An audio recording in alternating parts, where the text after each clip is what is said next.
बहुत समय पहले की बात है। एक बहुत बड़ा जंगल था। उस जंगल में बहुत सारे जानवर मिलजुल कर रहते थे। एक दिन बरसात के रात में जंगल में बहुत तेज बारिश हो रही थी। एक कौवा उसकी पत्नी से बात कर रहा था। देखो चंपा, जंगल में 3 दिन से बारिश हो रही है। बारिश को रुकने का नाम ही नहीं ले रही है।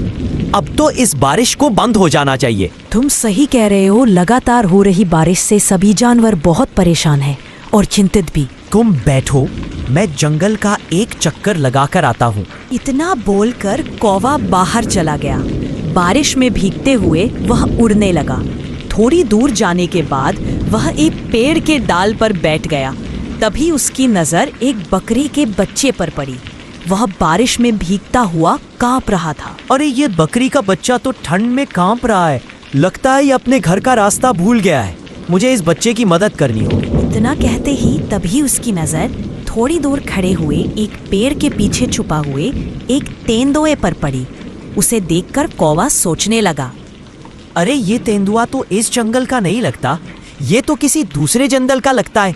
मुझे मालूम करना होगा। इतना बोलकर कौवा तेंदुए के पास गया और बोला, कौन हो तुम? मैं तो इस जंगल के सभी प्राणियों को जानता हूँ। तुम तो इस जंगल के नहीं लगते। कहाँ से आए हो तुम? सही कह रहे हो, मैं इस जंगल का नहीं हूँ। मैं इस जंगल से गुजर रहा था कि तभी बारिश शुरू हो गई। बारिश से बचने के लिए मैं इस जंगल में रुक गया। जब बारिश बंद हो जाएगी तब मैं चला जाऊंगा। फिर कौवा बकरी के बच्चे के पास गया और बोला, तुम यहाँ पर क्या कर रहे हो? तुम्हारी माँ कहाँ है और तुम्हारा नाम क्या है? मेरा नाम छोटू है। मैं बारिश में खेल रहा था, मगर खेलते खेलते बहुत दूर चला आया और घर का रास्ता भी भूल गया। इतना बोलकर छोटू रोने लगा। फिर कौवे ने उसे हौसला देते हुए बोला, तुम चिंता मत करो, मैं तुम्हें तुम्हारी माँ तक पहुँचा दूंगा। मेरी माँ मुझे मना कर रही थी, लेकिन मैंने उसकी बात नहीं मानी। तुम्हें अपनी माँ की बात माननी चाहिए थी। अब चलो मेरे साथ। कौवा छोटू को लेकर कुछ ही दूर चला था कि तभी छोटू की माँ उसे ढूंढते हुए वहाँ पर आ गई और उसे गुस्सा होकर बोली, तुम कहाँ चले गए थे छोटू? तुम्हें पता है मैं कितनी परेशान हो गई थी। कब से तुम्हें जंगल में ढूंढ रही हूँ। आज से तुम्हारी सारी बात मानूंगा। माँ तुम्हें छोड़कर अकेला कहीं नहीं जाऊंगा। अब तुम अपनी माँ के साथ घर चले जाओ और जब तक बारिश बंद नहीं हो जाती तब तक बाहर खेलने मत आओ। छोटू अपनी माँ के साथ चला गया और कौवा अपने घर में जाकर चंपा को सारी घटना बताने लगा। कौवा की बात सुनकर चंपा गहरी सोच में डूब गई। अरे चंपा, क्या हो गया तुम्हें? तुम इतनी परेशान क्यों हो गई? मैं सोच रही थी कि वह तेंदुआ उस मासूम बच्चे को नुकसान पहुंचाने के बारे में तो नहीं सोच रहा था ना? अरे नहीं चंपा, वह तेंदुआ खुद डर के मारे पेड़ के नीचे बैठा था। मुझे लगता है वह उसे नहीं देखा। बारिश बंद होने के बाद वह चला जाएगा। अगले दिन बारिश थम गई और कौवा धूप में बैठा था। तब एक तोता आकर उसके पास बैठा और बोला, अरे तुम यहाँ बैठे हो, उधर बेचारी बकरी का रो रो कर बुरा हाल है। ठीक है, लेकिन कौन सी बकरी और क्यों रो रही है वह? मुझे क्या पता। बेचारी अपने बच्चे को ढूंढती फिर रही है। उसका कहना है कि उसका बच्चा कल रात से लापता है। चलो मेरे साथ। उसके साथ तुरंत वहां पर चले गए। वहां पर जाकर उसने देखा कि वह बकरी छोटू की माँ थी। फिर कौवा उससे बोला, क्या बात है, तुम रो क्यों रही हो? कल रात मैं छोटू को लेकर घर पर आई थी। सुबह जब मेरी आंख खुली तो वह गायब था। मैंने पूरा जंगल छान मारा, मगर वह कहीं नहीं मिला। तुम घबराओ मत, मैं अभी उसे तलाश करता हूँ। फिर कौवा छोटू को ढूंढने निकल पड़ा।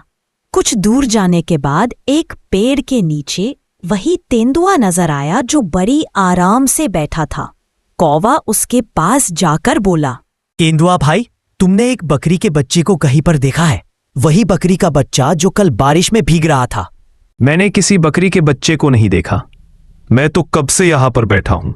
ठीक है, लेकिन कल तो तुम कह रहे थे कि बारिश रुकने के बाद चले जाओगे। हाँ, चला जाऊंगा। और तुम तो ऐसे बोल रहे हो जैसे तुम इस जंगल की राजा हो और यहाँ पर तुम्हारा ही शासन चलता है। अरे भाई, मेरी जब मर्जी होगी तब मैं चला जाऊंगा। अब तुम अपना काम करो। तेंदुए की बात सुनकर कौवा मन ही मन बोला, मुझे तो इस तेंदुए पर शक हो रहा है। मुझे जंगल के राजा शेर को इसकी शिकायत करनी होगी। फिर कौवा वहां से उड़कर सीधा शेर सिंह के पास चला गया। और सारी बात बताने लगा। महाराज, मैंने तो आपको सारी घटना बताई। मुझे उस तेंदुए पर शक हो रहा है।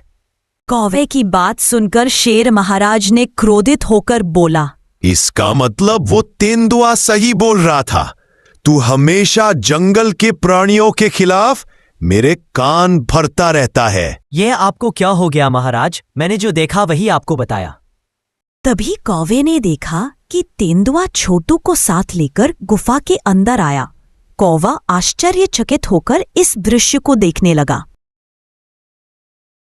महाराज, जब मुझे पता चला कि यह बकरी का बच्चा गायब हो गया तो मैं उसकी तलाश के लिए जंगल में चला गया, लेकिन मुझे पता था कि यह कौवा मेरे खिलाफ आपको जरूर बताएगा, इसलिए मैंने आपको पहले ही सब कुछ बता दिया था।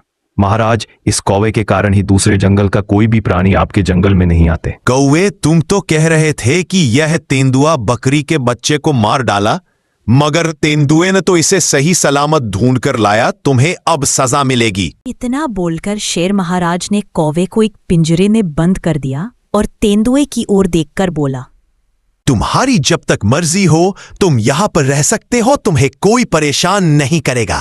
तेंदुआ खुश होकर वहां से चला गया। इधर वह मिट्ठू तोता इस सारे घटना को देख रहा था। वह तुरंत चंपा के पास पहुंच गया और सारी घटना बताते हुए बोला, कुछ करो चंपा, शेर महाराज ने कौवे को बंदी बना लिया है।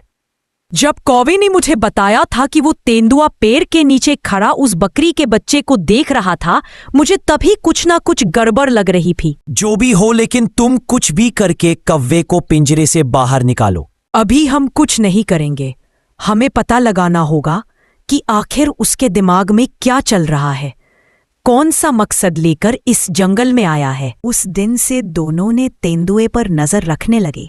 वो तेंदुआ पूरे दिन जंगल में घूमता था और दूसरों का खाना चुरा कर खा जाता था और छोटे मोटे जानवरों को शेर महाराज का दोस्त कहकर धमकाता था। एक दिन तेंदुआ घूमते घूमते छोटू के घर के पास पहुंच गया। तब छोटू घर के बाहर खेल रहा था।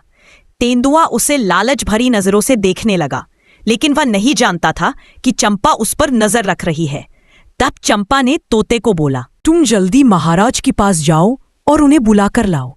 लेकिन शेर महाराज क्या मेरी बात मानेंगे? क्या वह मेरी बात सुनेंगे? तुम कैसे भी करके महाराज को यहाँ लाओ। मुझे इसके इरादे सही नहीं लग रहे हैं। फिर तोता उड़ते हुए महाराज के पास पहुंच गया और बोला, महाराज, बहुत बड़ी मुसीबत आने वाली है। आपको अभी मेरे साथ चलना होगा। हाँ, वह सब तो ठीक है, लेकिन तुम मुझे कहाँ ले जाना चाहते हो? मेरे साथ चलिए और अपने आंखों से देखिए मैं आपको क्या दिखाना चाहता हूँ। फिर शेर महाराज तोते के साथ उस जगह पर पहुंच गए और चंपा शेर महाराज के पास आकर बोली, महाराज, आप उस झाड़ियों के पीछे छुप जाइए और स्वयं अपनी आंखों से देख लीजिए। चंपा की बात सुनकर शेर महाराज एक झाड़ियों के पीछे छुप गया। उधर तेंदुआ छोटू के पास जाकर बोला, आज तो मैं खाने का मन कर रहा है मेरा। यह क्या कह रहे हैं आप? पिछली बार जब मैं खो गया था तब आप ही मुझे महाराज के पास ले गए थे और मेरी माँ के पास छोड़कर गए थे। मूर्ख बकरी के बच्चे, वह तो मेरी एक चाल थी। मैं जानता था कि इस जंगल में कौवा सबसे तेज दिमाग की है, इसलिए मैंने उसे फंसाया और अंदर करवा दिया। मैं कुछ समझा नहीं। यह आप क्या कह रहे हैं? मैंने तो आपको दयालु समझा। जब तू सो रहा था ना, मैं चुपके से तुझे मुंह दबाकर जंगल के दूसरे हिस्से में छोड़ आया था और खुद ही तुझे जगाकर महाराज के पास छोड़ आया, और मूर्ख शेर महाराज ने कौवे को ही दोषी मान लिया। लेकिन अब मुझे कोई खतरा नहीं। अगर आज मैं तुझे खा भी जाऊंगा तो शेर महाराज कभी विश्वास ही नहीं करेगा। तुझे खाने के बाद मैं जंगल में अपनी मनमानी शुरू कर दूंगा। इतना बोलकर तेंदुआ बच्चे पर हमला करने ही वाला था कि तभी शेर वहां पर आ गया। अपने सामने शेर को देखकर तेंदुआ घबरा गया। अच्छा, तो ये थी तेरी चाल। तूने चालाकी करके कौवे को मेरे हाथों से बंदी बना दिया। अब देख मैं तेरा क्या हल करता हूँ। इतना बोलकर शेर महाराज ने तेंदुए के ऊपर हमला कर दिया। मार खाकर तेंदुआ किसी तरह अपनी जान बचाकर वहां से भाग गया और हमेशा के लिए उस जंगल को छोड़कर चला गया। फिर शेर महाराज ने चंपा को साथ लेकर अपने गुफा में गया और कौवे को मुक्त कर दिया। कौवे, मुझे माफ कर दो। मुझे उस दुष्ट पर भरोसा नहीं करना चाहिए था। फिर चंपा और कौवा अपने घर में लौट आए और सुख शांति से जिंदगी गुजारने लगे।